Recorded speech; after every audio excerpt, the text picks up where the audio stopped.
Og dem, der kommer herned, de bruger os til lige at få en lille snak en gang imellem, og så ellers til lektier. Og mange af de piger, som er nede ved os om onsdagen, kommer til os, fordi vi selv har trukket dem væk fra centret af og ind til os. Altså, normalvis så gik der rigtig mange piger rundt i centret og bare sådan flakket rundt, og sådan sad lidt og spiste chips på trappekanterne rundt omkring, og sådan. Og det er dem, altså vi helt sådan konkret har gået ind i centret, taget dem i hånden, og vil du ikke med herhen og lave noget af. Jeg tror sådan nogle ting, som vi laver, der er mange andre ting, der også påvirker sådan noget, men jeg tror, det har en god indflydelse, at man prøver at samle pigerne sådan lidt på tværs af de forskellige skoler og kulturer, at de sådan får nogle fede oplevelser sammen. Jeg har lært nogle nye mennesker at kende, og så de personer, der arbejder her, er meget flinke mod en.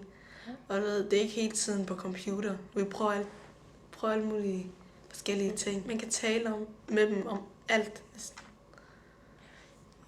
Det er jo ikke, at de får penge. Det er bare personerne. Ja. Altså, hvis det er en, man kan tale med. Ja. Altså en god klub, hvor alle er åbne, og man kan lave mange forskellige ting, og sådan gå ud.